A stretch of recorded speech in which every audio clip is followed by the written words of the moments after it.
എല്ലാവർക്കും സലു സിമ്പിൾ റെസിപ്പീസിലേക്ക് സ്വാഗതം.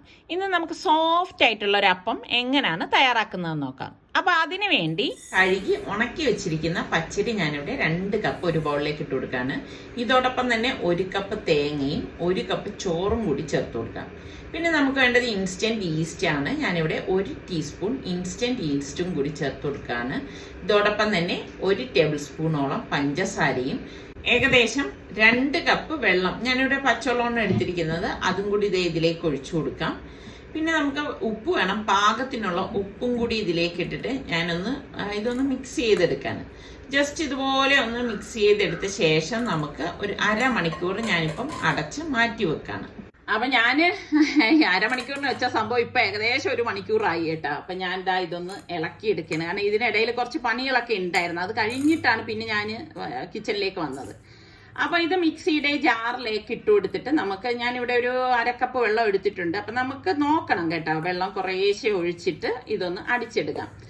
അപ്പൊ നല്ലതുപോലെ ഇതൊന്ന് അരച്ചെടുക്കണം, നല്ല മഷി പോലെ ഇവിടെ മാവ് ഞാൻ അരച്ചെടുത്തിട്ടുണ്ട്. അപ്പൊ ഞാൻ ഇവിടെ 2 ബാച്ചായിട്ടാണ് ഇത് അരച്ചെടുക്കുന്നത്, കാരണം ഒറ്റ ബാച്ചായിട്ട് നമ്മുടെ മിക്സിയിലേക്ക് കൊള്ളത്തില്ല കേട്ടോ, പിന്നെ എല്ലാം തെറിച്ചൊക്കെ പോവും. അപ്പൊ 2 ബാച്ചായിട്ട് ഇതുപോലെ അരച്ചെടുത്തത് ബൗളിലേക്ക് ഒഴിച്ചു കൊടുക്കാണ്.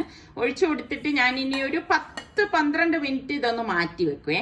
അതിന് ശേഷമാണ് ഞാൻ അടപ്പ് മാറ്റിയിട്ട് നോക്കുമ്പോഴേക്ക് കണ്ട ഇൻസ്റ്റന്റ് ഈസ്റ്റ് ഉപയോഗിച്ചത് കൊണ്ടാണ് നമുക്കിതുപോലെ പൊങ്ങി കിട്ടിയത് കേട്ടോ. അപ്പൊ മറ്റേ ഈസ്റ്റിനെക്കാളും ഇതുപോലെയൊക്കെ ഉപയോഗിക്കാൻ നല്ലത് ഇൻസ്റ്റന്റ് ഈസ്റ്റ് തന്നെയാണ്. അപ്പൊ അത് പ്രത്യേകം ഒന്ന് ശ്രദ്ധിച്ചേക്കണം. അപ്പൊ ഞാൻ അത് ചുട്ടെടുക്കാൻ വേണ്ടിയിട്ട് പാനിലേക്ക് കുറച്ച് ബട്ടർ ഒന്ന് ബ്രഷ് ചെയ്ത് കൊടുത്തിട്ട് നമ്മുടെ ഈ അപ്പത്തിന്റെ മാവുണ്ടല്ലോ, ഇതുപോലെ ഒരു തവി മാവ് ഇങ്ങനെ കോരി ഒഴിച്ചു കൊടുക്കും. ഇത്രയേ ഉള്ളൂ കേട്ടോ സംഭവം. അപ്പൊ ഞാൻ നമ്മളുടെ അപ്പച്ചട്ടിയിലല്ല ഇത് തയ്യാറാക്കണത്, കാരണം ഇതിപ്പോ ഇൻസ്റ്റന്റ് ആയിട്ട് അരച്ചെടുത്തത് കൊണ്ട് ഞാൻ വിചാരിച്ചു ഇന്നിപ്പം ഇതുപോലത്തെ അപ്പം തയ്യാറാക്കാമെന്ന്. അപ്പൊ കുറച്ച് കഴിയുമ്പോഴേക്കും മൂടി വെച്ച് കുറച്ച് കഴിയുമ്പോഴേക്കും എന്നെ അപ്പം റെഡി ആയി കിട്ടും. നല്ല സോഫ്റ്റ് ആയിട്ടുള്ള അപ്പമാണ് കേട്ടോ, നല്ല മൃദുവായിട്ടുള്ള നല്ല അപ്പമാണ്. അപ്പൊ ട്രൈ ചെയ്യാത്തവരുണ്ടെങ്കിൽ നിങ്ങളൊന്ന് ട്രൈ ചെയ്ത് നോക്കുക കേട്ടോ. ശരിക്കും പറഞ്ഞാൽ ഇത് നല്ല ഇറച്ചിക്കറിയൊക്കെ ഉണ്ടെങ്കിൽ അതിന്റെ കൂടെ കഴിക്കാൻ നല്ല ടേസ്റ്റ് ആണ്. പെട്ടെന്ന് സംഭവം റെഡി ആവുകയും ചെയ്യും കേട്ടോ, മറിച്ചിടേ ഒന്നും വേണ്ട കേട്ടോ.